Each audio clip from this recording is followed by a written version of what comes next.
For those that are starting to arrive just now, thank you very much for giving up your time for this afternoon's demonstration of Estimator Express.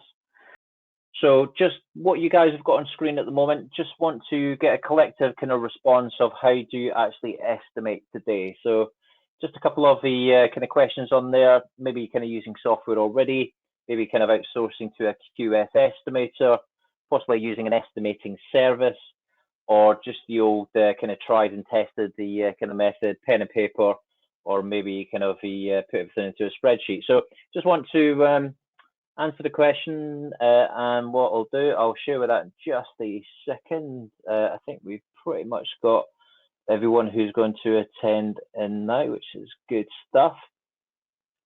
And I think everyone's answered. So it's going to close that poll and then share with you what the outcomes on that was. So 20% of you already kind of using software. No one's currently using a QS or estimator. I know they can be quite expensive at times. Obviously, estimating services as well, and probably about 40% of you using estimating services, and about 40% of you kind of using pen and paper or spreadsheet. So probably software is relatively probably quite new to everyone. So we'll be going through Estimator Express with you guys today, and kind of giving you a bit of an insight into what it is that we do. So it's going to hide that poll. Thank you very much for answering. Just before we go into this one as well, just want to ask a question on this particular poll. I do try and keep these quite interactive, just to kind of get everyone involved. So do you actually add inflation to jobs starting in the future? Bit of a yes, no, maybe a sometimes, possibly never. So just want to again get a bit of a collective response on where you guys are at with regards to kind of adding kind of inflation onto your estimate. So I'll let you guys answer that. Excellent. Everyone's quite on this, so that's all good. So let's kind of share those.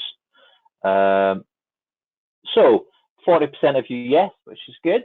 20% are no, and 20% obviously kind of sometimes, and we've got 20% never. So pretty much kind of across the board, but the majority is saying yes. So that's a good indication everyone's pretty much kind of on the ball with inflation.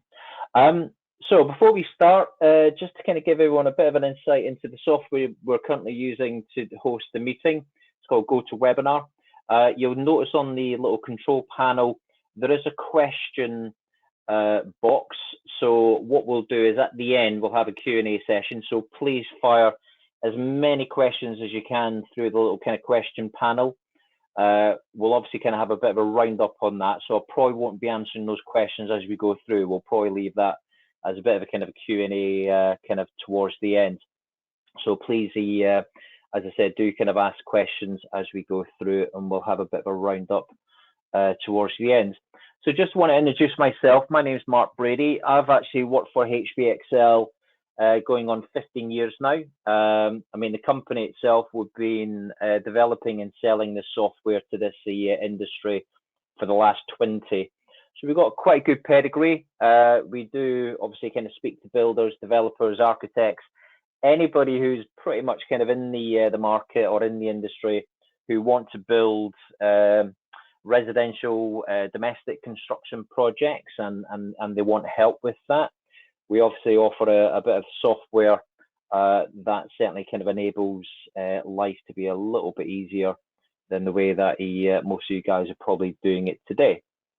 So got a little bit of a PowerPoint initially. Won't take too long, but I just wanted to kind of go through, I guess, kind of setting and framing today's session and what it's all about. So Estimator Express and how to actually quote a job from the start dates prices, not today's prices. And we'll go through a little bit more of that once we get into it.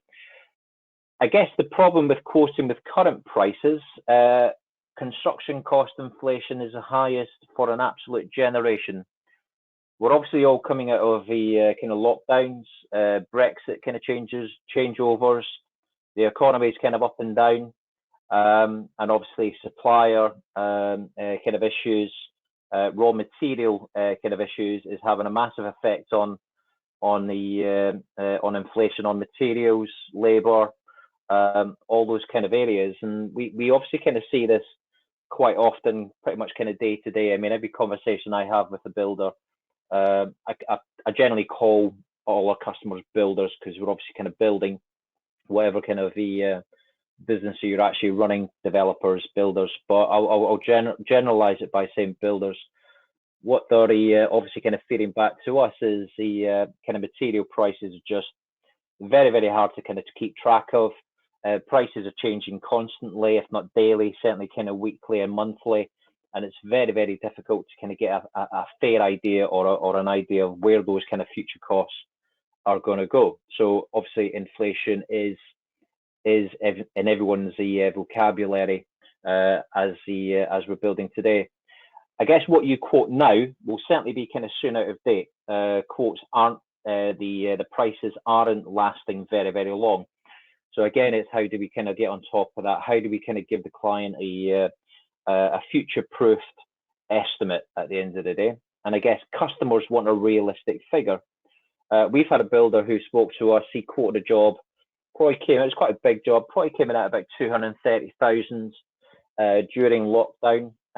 When they actually went to start the project, he did a recalculation of the job based on the prices when they had changed, and it actually jumped up to, I think he said, about 270 to 280,000. So it was a massive increase. And if he hasn't kind of worked that into his kind of price today, or even his kind of profit margins, or it's going to eat into his profit margins, but also the customers, that price is going to change.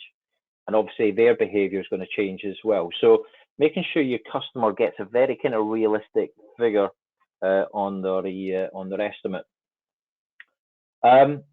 Not as straightforward as just slapping an extra 10% on, and I'll show you why in just a second.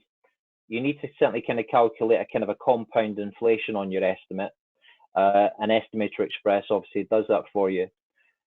Now, part of the software, and we'll go into it, is a built-in price book, and I'll explain once we're in the software a little bit more about that. But what we're doing as a company is we're kind of tracking what builders merchants are actually selling the materials for. Now, we probably update our prices every 2 to 3 weeks. And what we do is we work out what the overall kind of average is for material costs. Now, we've just done a check, funny enough, today. So I thought I'd kind of paste what we found just by updating it today from the last time we updated it, probably around about 2 or 3 weeks ago. I mean, aggregates are up 10 to 15% already within that kind of short space of time. Timber has kind of maybe kind of leveled out. Timber was just running away. I mean, there was moments that we were having to kind of change the software with the kind of around 20 to 30% on timber. Stairs, which we were getting a lot of feedback from our builders. Stairs, kind of getting stairs, stair material, especially timbers and stuff around stairs, etc. That's actually gone up 7%. Fiberglass and insulation, especially wool insulation, has actually gone up 20%. Lead has actually come down 9%. So well done, lead. It's a little bit cheaper than what it was. Concrete lintels, massive increase, plus 36%. Plasterboard and insulated plasterboards, plus 10 to 30. There's a margin there, depending on who you're looking at and who you're buying from, and whether or not they've got a stock, and whether or not the lead times and everything else are going to be as such. Sealants, 10 to 25%. And steel reinforcement, we noticed that had gone up massively, 75% increase since the last time that we kind of tracked that steel, because I think there's the shortage of raw materials and stuff, and steel companies are kind of finding the pinch with the fuel. Obviously, we're all kind of finding it domestically. Gas, electric prices, especially gas prices, are going up. But that's actually having a knock-on effect into manufacturers and the industry as well. Those companies are actually finding it very difficult to to run businesses with the escalating kind of prices. So everything has a kind of a knock-on effect. There's obviously that kind of domino effect once things start increasing. But I just wanted to kind of share with you guys, that's what we're finding as a company, and that's what we do, is we update our built-in price book with these kind of changes. Estimator Express also protects your profit. Again, you need to make sure that you're actually winning as your highest margins as you can. And with inflation as well, that's quite difficult because you have to then kind of put extra on top. But through kind of latest material prices, we track obviously all your kind of business overheads, even your wastage. It kind of allows for wear and tear on certain kind of plant items, making sure your profit percentage is where you want it to be. Obviously, inflation that we're kind of talking about now, and making sure your kind of profit forecast is in line with kind of business. But obviously, with Estimator Express as well, you can kind of have a look at a build program which is built in. Make sure you kind of project manage it through from start to finish. Everything's in on time. Material lead times are realistic, and that's again something you can allow for within the software around kind of material scheduling, labor scheduling. But what you can also do as well is kind of look at like stage payment plans as well for the client, and obviously kind of cash flow forecast. And these are all kind of nice reports and stuff. So that's our kind of end of our PowerPoint. I won't bore you too much with any kind of additional PowerPoints. But what we're actually going to look at now is the software. So we're going to spend some time maybe having a look around what all the kind of features are, what it does, how you do it, etc. Now, this is my kind of demo copy. I do a lot of demos to a lot of builders day in, day out. So all these jobs here are just kind of demos that we've done. So by no way this is kind of a working builder's kind of version, but it's going to work in the same vein. Once you start kind of estimating, your jobs will kind of appear in this little kind of column in the middle, your kind of recent work. So any jobs that you do, if you want to kind of go into previous work, you can kind of scroll down and click on those jobs as you see fit. As you estimate as well, this little kind of screen on the right hand side will populate.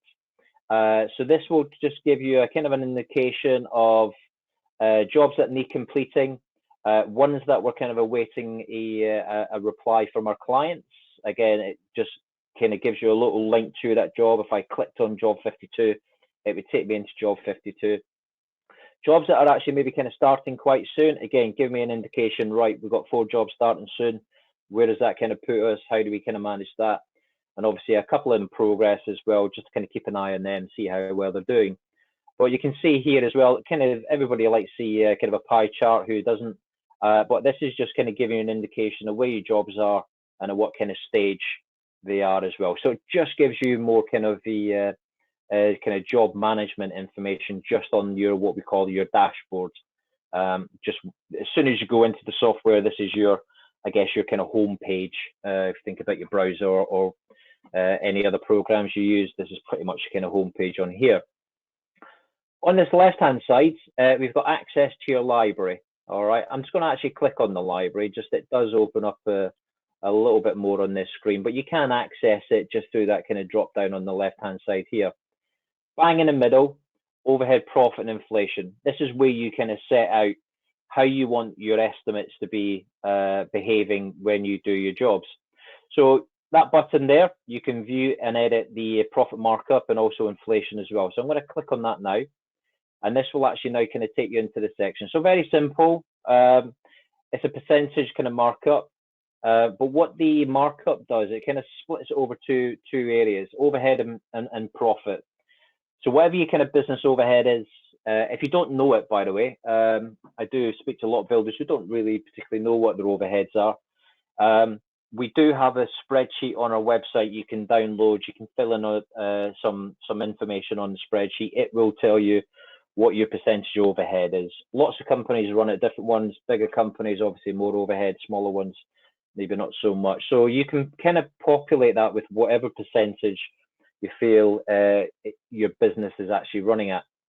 Profit. So what we're doing is we're actually putting profit and overhead across the 5 main kind of areas of the estimate. materials, labour, plant, subcontractor items, as well as sundry resources you're going to use. All right. So we've got 25%, 25% pretty much across the board. I'm marking up my materials, I'm marking up my labour on that. So my overall kind of total markup is going to be 30%, obviously a combination of both. This is now where you're going to kind of put your inflation. All right. Now, out the box, historically, before craziness happened, probably our software was probably around about 3 to 5% kind of inflation, but we know that that's not the case in the marketplace today. So what you can do is you can adjust that. Now, obviously, if labour is a little bit different, you could kind of put, well, labour's maybe not climbing as much. Everything's kind of seems to be on materials, etc. So we can put 15% on materials. We can put 7% on labour. We could put 5% on plant. Subbies, I can put them at 7%. Any kind of sundry items, I might kind of put on 10%. So you can kind of adapt the software to allow for whatever inflation you see kind of happening within the marketplace. Now, what you can also do is you can actually delay that. Now, I'm going to set it to 0.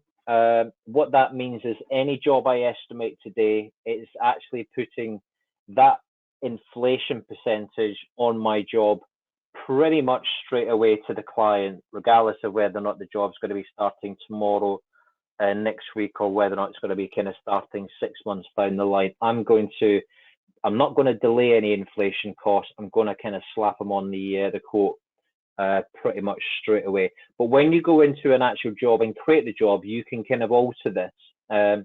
So that's going to be your kind of default kind of allowances, but within the job, you can then kind of change it. As I said as well, we do have what we call a price book in the software.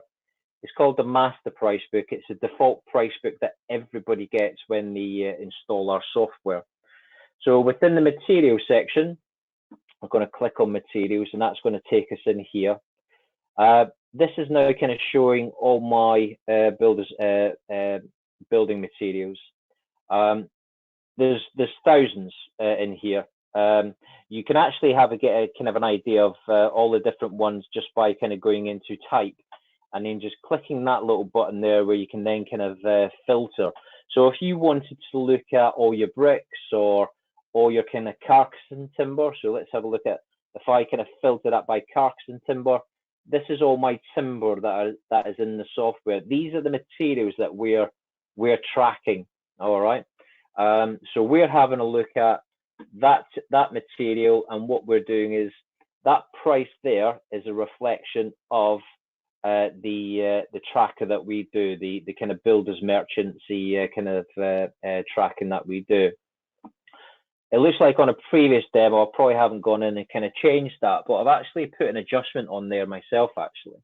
I've actually increased it myself. So again, there's a couple of ways of, I guess, kind of approaching your estimating and also price control and material control, is you can allow for an adjustment within the material itself. All right. What I'm going to do, I'm actually just going to kind of flick back to my aggregates, and I'm going to give you a bit of an idea. Bear with me. It's going to open up there, and what I'm going to do, I'm going to put in building sand bulk bag just in there. Right, within the software, under my aggregates, we've got a building sand bulk bag. All right. Now, our building sand bulk bag, on average, is around about £40 for a ton of sand. All right. So if I went onto Google, put in building sand bulk bag, went shopping on Google. Now I'm going to get all these different builders merchants kind of offering all these kind of different builders material costs. All right. Obviously, Travis and Jewson's there. That's not taking into account any kind of terms or discounts you're already getting with them. The one I like to maybe kind of make a comparison with is Selco, because on the Selco website, you can go in here and have a look at, we're down here in sunny Bristol. So if I was going into a local Selco, I can probably pick that up around about 37.45 ex VAT. All right. But if I was kind of going a little bit more kind of London way, then we can see that the price has actually kind of jumped up now to 46.89 plus ex VAT. And again, that's even before my kind of Selco discounts or anything else are kind of allowed for. If I go to Poole, it's about 38.45. Swansea branches, about 35. If we go up to York, again, up there, Yorkshire is 44.19. And Nottingham branches, about £40. So we're going to go to Midlands, about 38.45. So you can kind of get an idea of around about the kind of average for building sand bulk bag from Selco. All right. So that's basically what we do. I'm not saying we trap Selco by any means. Our developers have got a funky algorithm that's kind of tracking builders merchants, seeing what's happening with the price. Is it going up? Is it coming down? And that was the whole point of me kind of showing you on here what those kind of tracked prices are. So because we had a recent update, when I kind of click that button there to download my latest prices, any changes that HBXL make will overwrite that list price in the software. And as I said, we're kind of tracking that probably every 2 to 3 weeks. All right. Now, I can make the change myself. If I right click on that material and go into edit resource, what I can do, I can manage it myself. If I don't want HBXL to track it anymore, I want to fix it, I can stop it updating. I can put £37 and 25p if I want to, and that's the price now fixed. All right, that's me kind of fixing that price. Or what I can do alternatively is I can leave HBXL tracking the market average, but what I can do, I can actually drop that, let's say by about 5% or 6%. I can actually put a small adjustment on there as well for that price. All right. Again, if I want to kind of increase that by 15%, I can do. If I want to increase it by 20%, I can do. But bear in mind, under the overhead profit inflation, I'm already putting 15% on my materials anyway for future kind of inflation. So I'm probably more inclined to leave it to the HBXL to kind of track that material price, and then they can kind of track that kind of market average. All right. Now, what I can also do in here, just down here, you'll see delivery. Now, that's telling me that that material, if I order it, it's going to take 2 weeks to be delivered. Now, I can up that if I feel that my local suppliers are taking a couple of extra weeks, or I want to give it an extra couple of weeks period on site because there has been delays.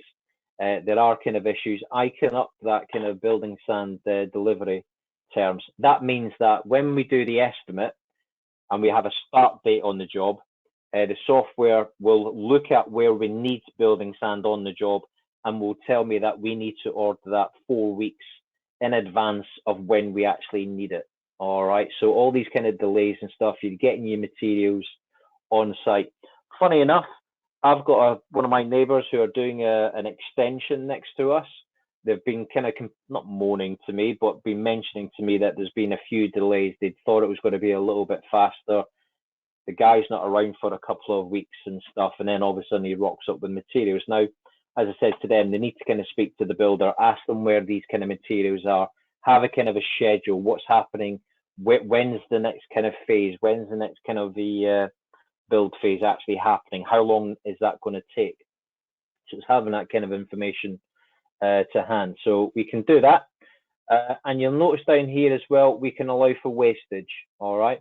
Now we're seeing that on a bag of sand, we're wasting around about 25% of a bag of sand. And because we're going to add 25% to the order quantity, if we needed 4 bags, it will actually order an extra bag on top for us because we actually need 5 bags based on 4 bags wasting 25%. Even the 5th bag, we're probably going to waste some, but then we'll maybe have a little bit of surplus. Or you might already have some surplus in stock, or an old bag that you're using, so you can kind of use that for your wastage, etc. So that will kind of allow. So if we were to kind of buy that, we're probably looking at around about 50 quid because it's going to stick the extra on top for the wastage. All right. Now, what you can also do is if you want to put your own material in there, then you can do. That's obviously kind of coming from the tracker. If I click on new resource and I'm already on that, what this does, that makes a copy of my building sand. So I can put as many materials, my own materials in here. We can also put a customer friendly description. So when it comes out onto the quote, It's just saying building sand. It's not given a technical name, especially if you've got a technical product. You can change that so the customer only sees a nail or a particular brick rather than a Class A blue 65mm or whatever you're going to be using. So, or we can just call it sand. It's completely up to you. We're just going to call it building sand for this anyway. I can put that in there, let's say at £37.25. And let's say we're kind of getting that from someone like Build Base. If Build Base I haven't already added them to my list. It looks like we've already got them in there. Or if it's going to be a particular Build Base branch, we can say Build Base Bristol, and we can kind of mark that out saying Build Base Bristol as a merchant. They've said that they can probably get that to me 3 weeks, and I guess I'm going to leave the quantities there. And that's now my material in there. I know it's my material because it's red rather than the black font. So that indicates that any material that I've put into the software, that's mine. All right. So that's the materials. You can alter any of the ones that you've got. You can flick to any different types. You can put adjustments on there. You can overwrite the price. You can do different lead times. You can do whatever you like with it once it's yours. It's a case of then just kind of changing it to your own kind of build business practice. And obviously everybody can see there, you've got your VAT, and it also adds a nice little new kind of merchant code as well. All right. The next one down from materials is your labor. Now again, these are kind of guide prices. We're not by any means saying that that's what you're paying your different trades. This is, as I said, more of a guide. It's kind of like a market average. But what you can do, again, I've probably been in here a bit lazy. I haven't changed it from the previous change. I've actually marked up my labor price by about 10%. So let's take the brickies, for example. That rate there, 25, represents an hourly rate. So it's around about £200 a day, isn't it? 25 times 8. Get the old calculator out. 25 times 8, yeah, £200 a day rate. Now, if your builder or your brickie is slightly kind of cheaper than that or a little bit more expensive, what you can do is you can select all your labour gangs, and then you can go in and right click and edit. And what you can do is you can put 5% on there, you can drop it by 10%. And what that will do will actually change every single kind of labour gang in there. So from 25 an hour, we've now gone down to 22.50 an hour, which is 22.50 times 8, £180 a day. So I get a lot of builders saying to me, especially if I'm speaking to builders, maybe a little bit more kind of northerly, northeast, Midlands, Manchester way. Speak to builders in London, the southwest, southeast. Obviously, they're all going to change. So as I said, it is a guide price. Set them to whatever you want them to be. Doesn't need to be a percentage adjustment. You can actually hardwire that to whatever you like it to be. You'd have to actually do a new one if you wanted to change the cost overall. All right. So that's all your kind of trade gangs in there as well. So that's just looking at your master price book. Plants, again, it's got cherry pickers in here. Again, we're by no means saying that you're going to spend 400 quid a week. That could be different. So again, change them accordingly. But you have got down here, for example, your block cutters. You've got down here shovels, screed pumps, and obviously you've got your, where are they? You've got all your different kind of size skips as well. All right, depending on one you're going to use on these particular jobs. All right. Skip loading dumper as well. Funny enough, the extension that was going on next door to me, there was a skip loading dumper they were actually using as well. So you do have one of those in there. But you could be like suspending a bay for the skips. Congestion charges for those that are kind of working in and out of London, you might be getting hit with a congestion charge. I think it's still £11.50 these days, or even like a parking fee. So that's everything in the plants. Subcontractors are particularly like bricky. You might be getting a bricky gang in. They might be giving you a price.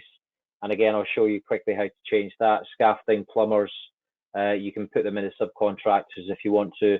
And if you've got any kind of sundry costs, like design fees, engineer fees, your own insurance costs, your own warranty costs, stamp duty, all these kind of things, site investigation can all be added to the estimate as well. All right, cool. So that's price book. As I said, if you guys have got any questions about any of these different sections or changing them, please feel free to kind of ask questions as we go through, and I'll certainly kind of answer them towards the end. Now, I'm not going to go into it too much. I'm going to explain probably when we get into the job what a specification does. All right. Now, for those that are doing different types of jobs, in extension, new build, renovation, you'll know that you might have different kind of rates of use depending on the job you're doing. I.e., if you're doing an extension, I'm going to click on this specification bit now. It should open. There we go. So the extension specification, i.e., if you're building a cavity wall, all right, so that's the section is the cavity wall, and you're doing, let's say, the dig out for the plant to actually excavate said trench to build walls, you could be using a mini digger and a driver for an 8-hour day, all right, and you might be using a skip to actually remove the spoil from site. If you're doing a new build, so let me click on the new build specification, we do know that you're probably not going to use a mini digger and you're probably not going to use a skip. Again, if you're building a cavity wall for a new build, if I just scroll down here, what the spec change is we're actually using a backhoe excavator and driver. So we're actually probably using an excavator to actually dig out for the trenches. Plus, we're probably removing the spoil from site using a 20-ton tipper and taking it to a landfill to get rid if we've got a slightly kind of bigger project. All right, so that's the only difference between the specifications. If you're doing a new build, they've probably got slightly kind of different variation on the items you use, and if you're doing an extension, slightly kind of less, little kind of digger and also a skip to kind of get rid of it. That's certainly what they've been doing next door on the neighbour's extension. So let's go into a job and then we'll work out what's actually happening with the price. So I'm going to create a new job. Now we've got 4 options. Ignore that one. That's maybe for another day. We do have another bit of software called Plans Express. If anybody's been in and around our website, you'll notice that we have a CAD system. You can actually do drawings or import existing PDF drawings once they've been retraced, and you kind of end up with that kind of image for the CAD drawings. But again, as I said, that's going to be for another day. We're going to focus on maybe using a template to actually do our estimating, and this again is all about kind of saving time. So this top option, what that's doing is actually using a standard job template. All right, now this actually gives you a shape of the project to kind of start the estimate. So let me just open it. Sorry about the lag. It happens when we use this kind of GoToMeeting, GoToWebinar software. So what that's doing is actually giving you, as you can see there on screen, it's giving you all these kind of variation on shapes and types of jobs.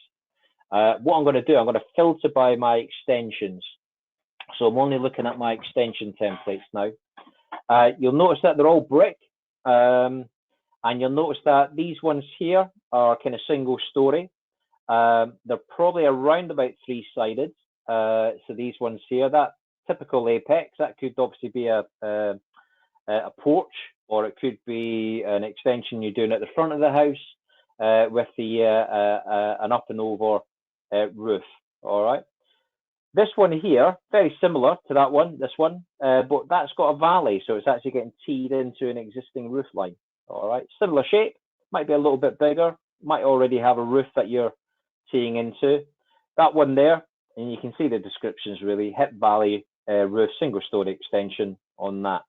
Hip abutment, all right, hip abutment going across that roof. That there is your typical kind of lean-to. Very, very popular, obviously. Nice lean-to on a 3-sided extension. All right. That one there, a bit of a mono pitch going on. So obviously that wall there is going up to the roof line, and it's maybe just a bit more kind of freestanding. This one here are kind of flat roof. So again, these could all be variation on windows and doors. Might not have any doors, might just be windows. These are for illustration, just to kind of give you an idea of what it is that you're building. And this will kind of give you these kind of templates. Now, these two here are a little kind of corner infill. So we're actually building off that side of the wall. So it's only a two-sided. It's got a length and a width. It's only two sides. It's got a lean-to on there. And this one here has actually got a corner infill. So again, it's got a flat roof on there.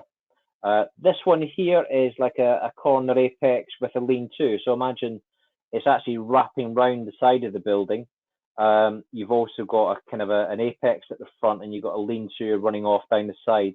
All right. And then this one here is very similar, wraparound, corner hip. It's got a lean-to on the side. And then this one here is like a wraparound flat roof. So you've got a flat roof section at the front, flat roof section going down the side. These two here could be of any shape. So if you do have one that's not a nice kind of rectangle or square three-sided, you can actually use that one or that one where it's maybe got a couple of different wall sections. So you can just put in the total length of all the walls that you're actually building. All right, so that's of no particular shape, but it is a kind of a single story flat and also apex. These here, you get into your kind of double stories, again, with different kind of roof shapes, or if you have a shape there, I've come up against this a few times, double story with a lean-to on the side, or again, if you've got a double story, any shape, all right? And what you can also do with these templates is you can change the wall finish. We can change it to a rendered block wall rather than a kind of a brick wall on there, and we can also change it to a stone wall as well, if you're building in kind of stone finish, but we'll leave it as brick. And what I'll also do today, just to kind of keep it nice and simple, but the same principles apply regardless of the shape you choose.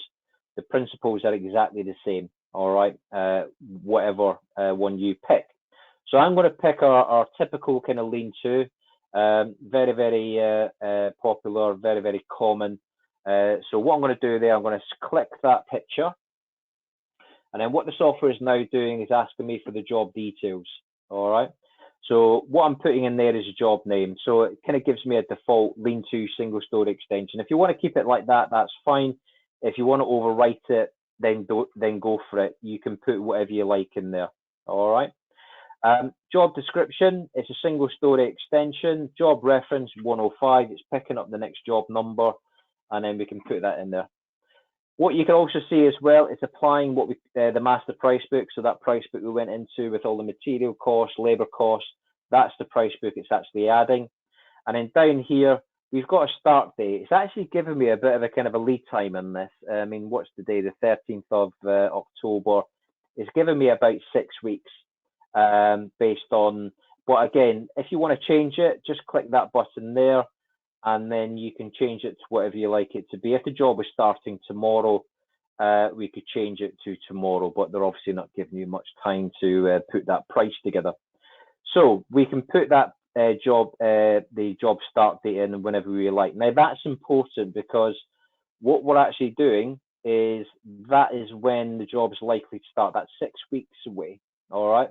Now what's going to happen in 6 weeks? We've seen on my PowerPoint that prices change around dramatically even over a period of 2 to 3. All right. So you'll notice down here, review inflation rates. All right. So again, this is me kind of putting 15% on top, and we're actually saying to the estimate that we're not delaying the inflation. We're going to put that onto the quote for the client today. All right. So by the time we actually start building, this kind of inflation's already working its way through the cost of the estimate. All right. Now, if the job was going to start, let's say the scenario is, we'll go back to today. Let's say they actually wanted us to start next week. It's a very kind of small porch. Client hasn't got any details and stuff. Maybe they want us to start next week. So what I can do with that inflation is what we can maybe do is kind of bump that down to 10%. Maybe do 10% across the boards, and we can delay that by, let's say, a week. All right. So yeah, you can kind of delay that from kind of kicking into the estimate within a week. So you can control when that inflation is going to be put onto the job, or let's say it's actually going to start in 2 weeks, and then we want that to kind of be delayed. All right. So you can kind of control that as well. The software will also generate a build program for you as well, the Gantt chart. So it's going to tell you when the job's going to start, when it's going to finish, and all the other kind of the sections in between. We're doing an extension, so I'm going to allow for the extension specification there. I'm also going to put the client's details in there. I'm just going to put my own detail in there. I've actually used these details before, so that's all going to be kind of mapped, and we're also going to copy those details to the site address. That just means that that will be mapped onto the quotation that we arrive to the client. We can also review our profit forecast, so profit markup. I'm quite happy with that. And then when we're ready, we can then kind of create that job. All right, that's just going to whir away just a couple of seconds. And then, as I said, apologies for any lag. It's just this meeting software does do that. Right, so what we've got now, we've actually loaded the template. All right, so lean-to, as you can see from the picture, this is actually looking down onto the extension. So we've obviously got two lengths there, and then we've actually got a length there as well. All right, so sorry, we've got two widths and an overall length. Now there is a kind of a default dimension in there, a 6x3, but fill your boots, change them according to the overall kind of plan, the customer's kind of requirement. What you'll also notice up here as well is you've got a construction profit and overhead and sales price. All right, this is your information only. Obviously, if you're doing this in front of the client, then yeah, just be careful what you're kind of showing, but majority of the time you're probably doing this away from the client's gaze anyway. But that's kind of looking at £18,331 construction cost. With your profit markup of 5,500, you're looking at a sales price of 28,830. All right. Now that price will increase as we go down through the estimate. I'll make it increase really quickly by extending the two walls. So we're now kind of increasing these walls at 4 meters. Then you'll see there it's jumped up to 29,000. And what I'm also going to do, I'm actually going to increase that length at 7 meters. All right, so we've got a 7x4x4 now. And then you'll notice there it's now up to 32,544 just by making those two small adjustments to the overall kind of width and length. So, ceiling height is 2.4 meters high. Again, I can adjust that to whatever I like it to be. And we can also change the pitch of that roof to whatever pitch you want, really. If I want to change that to 20 degrees, I can do, make that a little bit shallower. And again, we're back down to 28,713. So any changes I make to any of this part of the estimate, that's going to change up there in that cost. All right. What we're also allowing there, you see these two little buttons are ticked. That's allowing for plastering to all this red section. The red section's new, white section's existing. So it's allowing for plastering, it's allowing for the decoration throughout. Now, if you don't want to do the decoration, you can just untick that if you want to. That's completely down to you. What we've also got there as well is cavity wall depth is going to be 900 mil deep. And also any single skin walls we do are going to be 900 mil deep as well if we're digging out foundations for that as well. The ground conditions are such that you need to go a little bit deeper, then again, just increase the overall kind of depths of those dimensions. And again, you'll see up there, we're going to change that price. All right. Now, that's the specification I was chatting about. What the specification's essentially doing is assigning materials to the part of the job. Now, there are some default materials. Do you remember we said if we are actually doing any plant for the extension, we're going to use a mini digger, all right, and driver. Now, the scenario is we can't get a mini digger in to actually dig it out. We just don't have the room. I know my neighbour certainly didn't. I think they squeezed it in, the mini digger. But if they had to manually dig that out, we could actually change that specification to allow for a manual labour dig rather than a mini digger. All right, it's obviously going to put additional hours on top of the labour gang to actually kind of dig it all out. And what we can also do is we can change the brick cost. The default brick cost for all my extension work is around about 80p. But if I want to increase that, or the client wants to increase that because they've seen a nice, pretty brick at the merchant show or exhibition, and they want to use that brick. We've had a look online, and we can get that for around about 95 pence. All right, so we can change these elements. Tiling is going to be plain tile unless you state a slate tile. So again, I can change it to a slate tile here. The roof guttering is going to be plastic unless you specify you want it to use a zinc one or an aluminium one or whatever one you want, but we're just going to leave them as being plastic. So if I click OK, because I've made those changes to the brick costs and the tiling costs and also the plant costs, we've actually increased it by £100. All right, just by making those changes. And you'll see the changes will kind of change now. So we've got a 95 pence brick, got slate tile for the roof, and we're also manually digging it out. All right. If we close that section, just press complete. We know that we've completed on the spec, and then that disappears. All right, if you click those buttons. Cavity walls, brick and block. The allowance for the widths are 340 to 140 mil. What it's doing is assuming that you're going to have to build according to Partel building regs. Again, if you need to adjust it, if they are just 300 mil and 100 mil wide, all right, we can change that. And again, keep an eye on that price. It's changing all the time. That button there says Open Dimensions Wizard. And what that does, that allows me to kind of open up and just check through all the dimensions we're actually allowing for the wall. As I said, we've got a height there of 2.4. That's because it's picking up the height there that we put 50 meters in length. Remember, it's 7 by 4 by 4. All right, so that's the total length of the walls. And we also have the gable dimensions on there as well. We're doing a lean-to, so based on the pitch, it's actually measuring the width of the gable at 2 meters, and also the height of the brick gable is going to be 5.8 meters based on the 20-degree pitch and the overall kind of width of that gable. All right. What we've also got there as well within the dimensions, you've also got your depth of your trench. Do you remember we said it was 1.2 meters deep? So that's allowing 800 mil for the concrete. It's actually going to be poured into this foundation for the footings, and also it's going to allow for plank and strut. The reason being is we've gone below a meter, so it needs to reinforce that trench. So it's now allowing for plank and strut excavation, so shuttering, whatever you're going to use around the trench. What it's also doing, it's actually bulking up the material you're actually going to dig out the ground. So imagine it's all obviously kind of compacted into the ground. You've got your guys coming along digging it all out. It's all going to be loose. It's all going to kind of bulk up. So what we're saying is we're going to take that volume we're going to dig out the ground, and we're going to factor it by 1.5, because it needs to go into the skip. And if it goes into the skip pack built up, then it's obviously going to take up more of your skip, unless you want to stand in the skip and pack it all down, which I don't think you've probably got time to do. What it's now looking at is the footings. So again, you'll see all these dimensions are already kind of programmed into the software. I'm not changing anything, all right?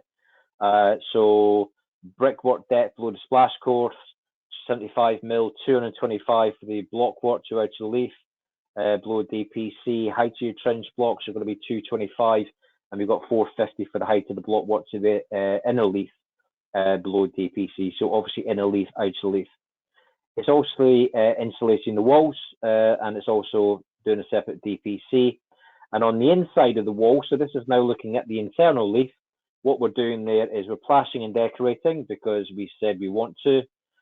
So it's actually kind of setting that to yes, and it's also going to attach a skirting board to my inner leaf, and it's also going to paint and prime and decorate the skirting as well that's going to be attached.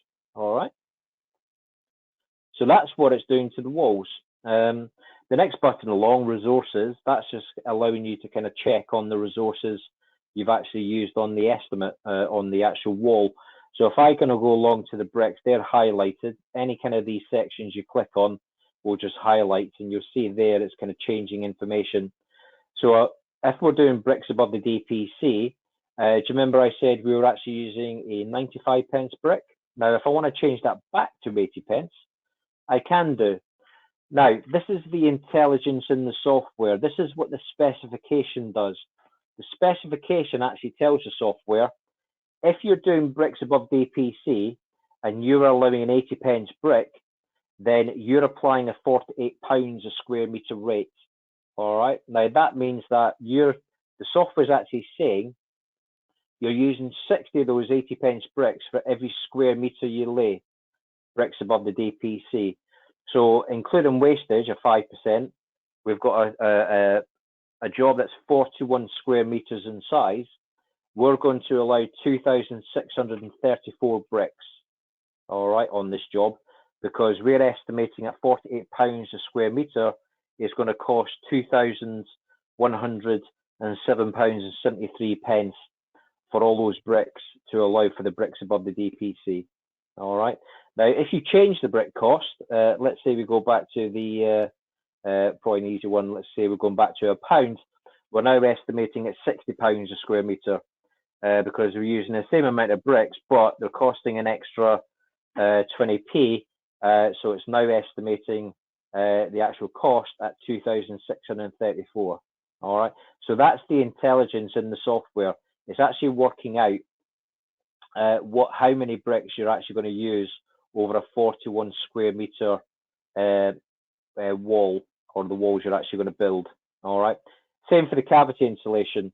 If I go into the cavity insulation, we're saying we're using a PIR board, low emission, 100 mil. That one board will actually cover 5.46 square meters of putting cavity insulation on. All right, so we've got 41 square meters. So it's now kind of working out how much that's going to cost. All right, and how many you're obviously going to need. All right.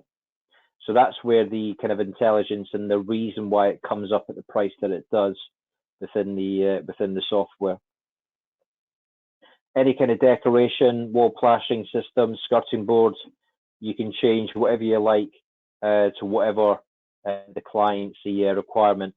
If the client wants to change this on the fly, so what you can do is you can click new resource from within this section, and you can put a brand new skirting board in there. Maybe they're getting it from someone different. I'll just use Kellaway's, who are a builder's merchant down here, and we found that that's actually going to be £6 a meter. All right, so we can actually use that now, and that's going to up our cost based on us actually using a different skirting board. So you can go into these resource sections on each section you build, and you can change whatever you like to whatever cost.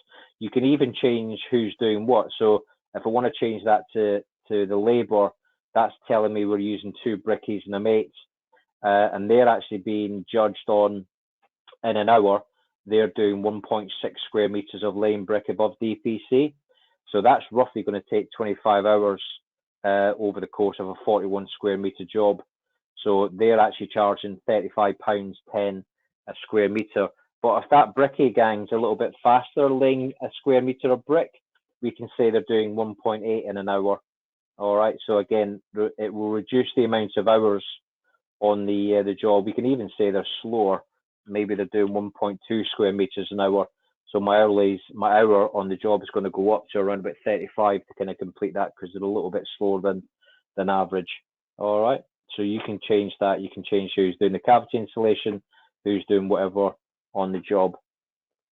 So that's just the wall section, and then we go down to the floor, and it's up to you to kind of choose the floor. If you're doing like a ground bearing, insulated and reinforced floor, we can also do the thickness of the slab is 150 mil, and we can go into that section. That will be telling me that we need 25.6 square meters of slab and 14.4 meters of perimeter insulation, and we're also going to do a top and bottom reinforcement. And it's also going to give me 5 hours on my excavator, a day on my plate compactor, wheelbarrow, shovel. And that's where the wear and tear comes into, like wheelbarrows and shovels. It's allowing for any kind of small costs that are going to hit you. A wheelbarrow might buckle a wheel, a shovel might get left down a trench and concrete poured on top. So I might have to replace it at some stage. So it will kind of put wear and tear on your plant items as well. Whether or not you're going to screed the top is down to you. You can say to the software you don't require it, or if you are going to screed it, you're not putting any kind of mesh or insulation on the screed. All right, so you can change that. The roof, we can plaster and insulate up to the rafters or just up to a flat ceiling. If you are going to vault a roof on this one, then you can kind of change that as well. All right. It just means when you get along to this section, it says insulation to the roof, no. Insulation to the rafters, yes. So it does actually just ignore that there's a flat ceiling on there, so it doesn't allow for any timbers and stuff on the flat ceiling. If I had actually allowed for insulation to a flat ceiling, when we go into resources, it's actually allowing the cost there for the roof joist there. But if I'd actually said no to a rafter, then just to kind of prove that I'm right, hopefully. Oh, not dimensions, don't want to do them.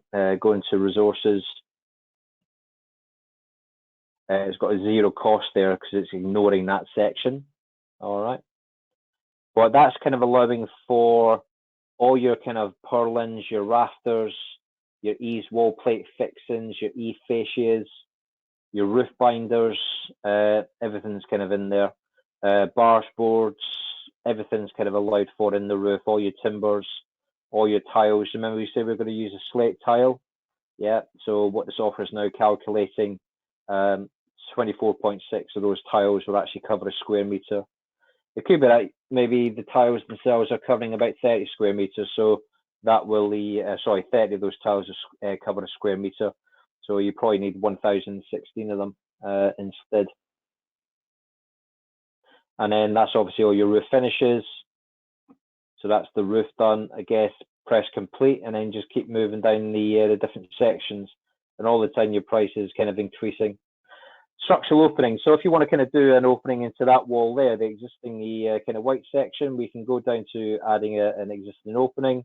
We can do a medium size opening, and what we can do is we can say we've got one opening, which is that'll give me a length. We can increase that to whatever we want it to be. If it's 3.2 meters wide, 2.1 meters high, you'll see there as well. That's actually already allowing for the lintel that's going to go up. It's also going to allow for pad stones, slates, bulking for removing that section of wall. And it's also going to allow for, say that the wall itself is around about 300 mil, so it's forming part of the existing wall you're building off. And it's also going to plaster around the opening as well. Okay, that's also going to plaster to the existing connecting wall. So where you're not forming the opening, what it's also going to do will plaster and skim the interior and also the exterior of the wall and replace and add any skirtings accordingly based on your extension. Doors, very similar. You can add any kind of collection of different door shapes and sizes, depending on what you're doing. If you want to put some aluminium doors, we do link the software into another supplier called Crystal Direct. For those that haven't heard of them, they supply the likes of TradePoint, Build Base. Sorry, not Build. Yeah, they do Build Bases. TradePoint, B&Q, MKM. They actually supply windows and doors to the trade, where you've got access to their materials within the software. Just put in the size, the U value, the color, and then that price there is the actual price you'll get through Crystal by kind of using their doors. They'll also add the steel lintel, cabbage closer, and then you can just add one door to that. Okay, that's your door. You can also do the same for the windows. You can either use any of the templated windows or you can use the Crystal windows. It's down to you. You can put that based on style. You can do some style 4s. You can do whatever size of windows that they want into that extension, so we can pop those on. And then you can put in there how many of those they want. Maybe they've got 5 of those kind of high windows that are going in. All right. Now, also as well, because you've put windows and doors in now, if I just kind of run back up to the external walls and go back into the dimensions of the wall, what the software automatically does is kind of allows for the area of opening as well. It's allowing 10 square meters for the windows and doors that we've just placed. So what it does, it kind of takes away the brickwork. If I go back into resources and quickly just look at the bricks above DPC, you'll notice within here, we've actually reduced the number of bricks now. We're down to 1,907 or just over 2,000, including wastage, because we've taken away the bricks from the external wall we're building. Roof windows can be done as well. We can go in and pop in some Veluxes, maybe some center pivot ones, electric opening, 114 by 1178, white painted with extra low energy glass.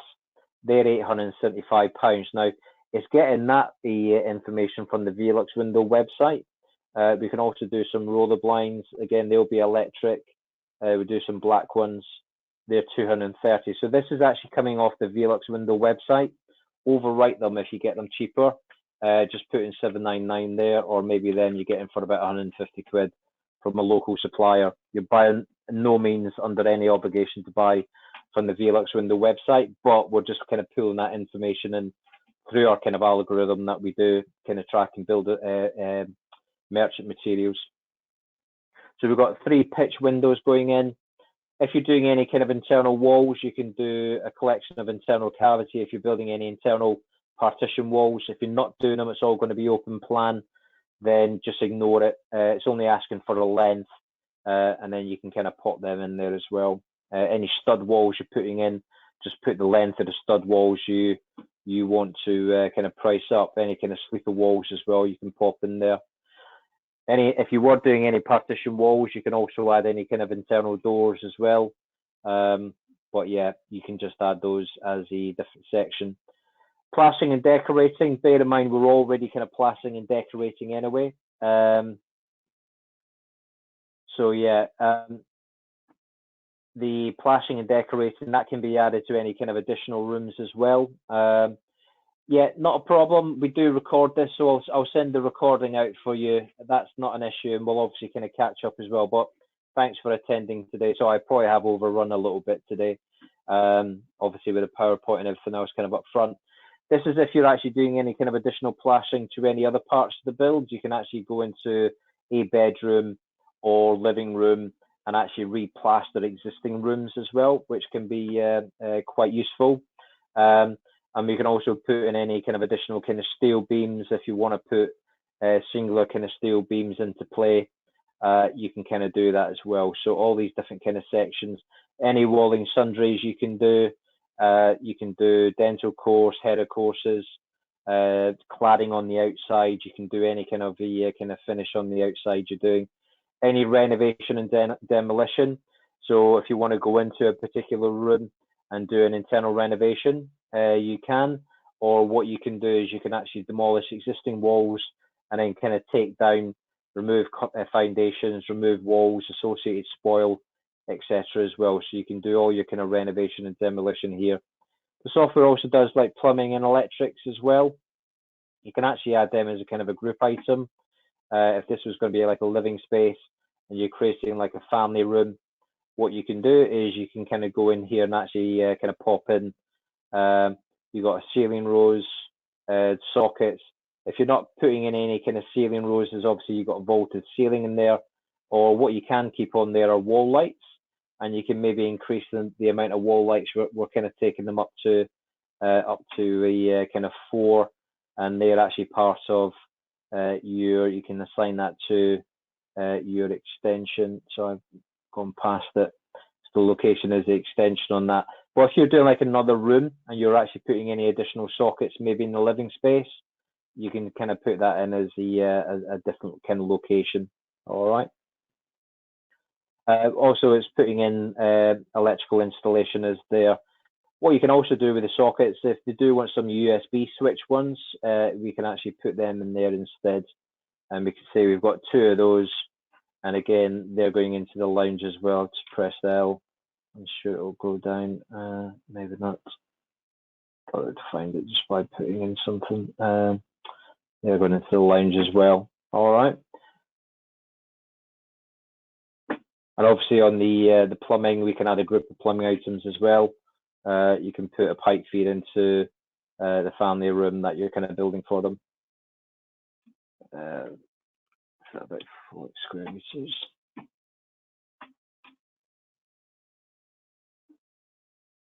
And then that will allow for like gas pipes, radiators, and also put a gas fire in there if you want to be a bit more kind of old-fashioned. But yeah, you can put the electrics and plumbing in there as well.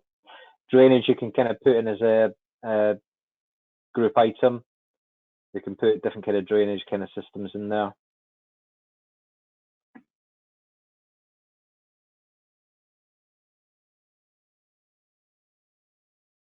So that's now kind of allowing for your drainage connection, back inlet gully, soil pipe, and obviously your kind of foul drain system as well.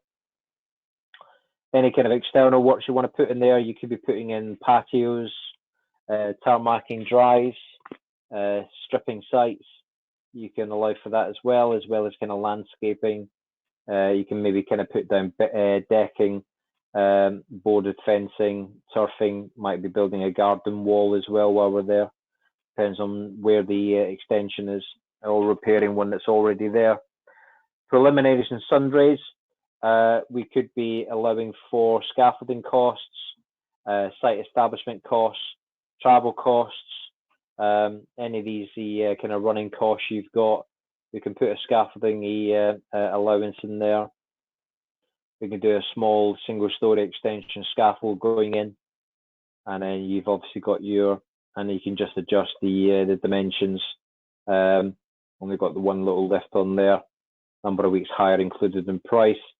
Probably saying it's going to be used for around about 3 weeks, so we've got an additional 15% on top for additional weeks that you might be kind of running on that.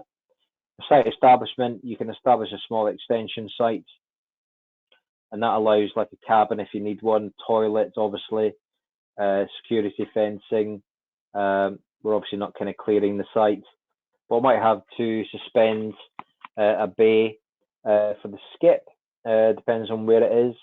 And obviously any kind of running kind of insurance costs, site security costs, health and safety costs can be allowed for as well as kind of travel costs.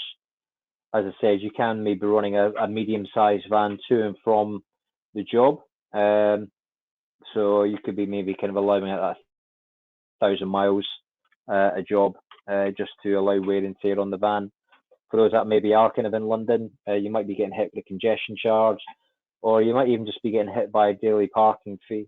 So again, maybe you want to allow 10 days on that, or that could start kind of getting quite expensive based on the actual charge per day. So you can add those costs. And what you can also do, you can actually add any kind of singular kind of contracted costs. Maybe you were doing pile foundations on this job. So what I could do like a groundworks contractor. I could allow for pile foundations, and depending on how much they cost, I mean, that could be running in the tens to thousands of pounds, depending on the scale of the job.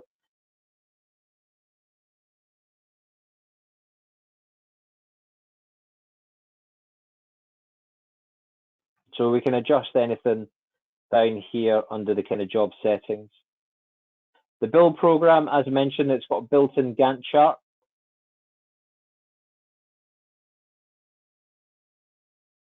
And then down to the actual outputs.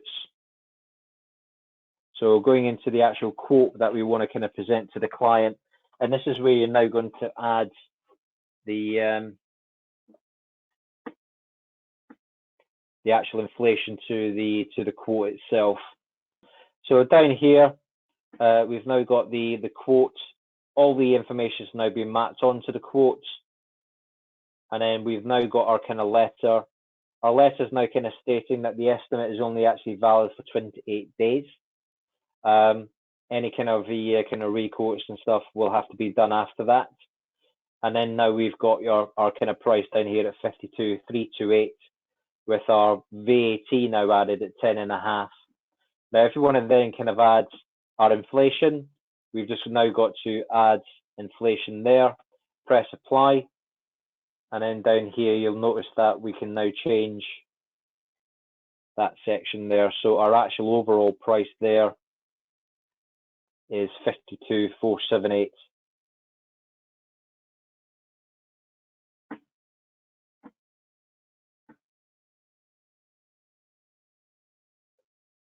This now kind of works down each kind of build phase.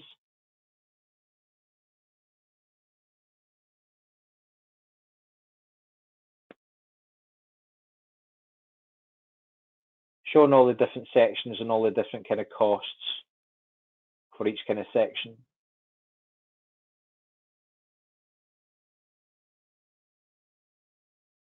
And all the materials in there as well. So you can really kind of give the client a real kind of a breakdown of the estimate.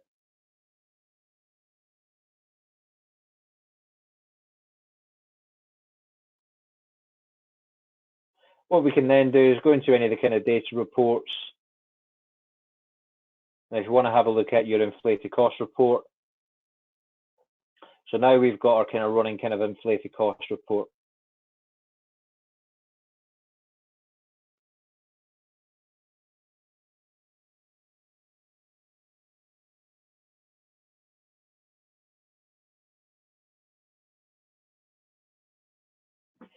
And then you've also got your materials order schedule report as well. So we're now looking at material costs, material quantities, and when we actually need them.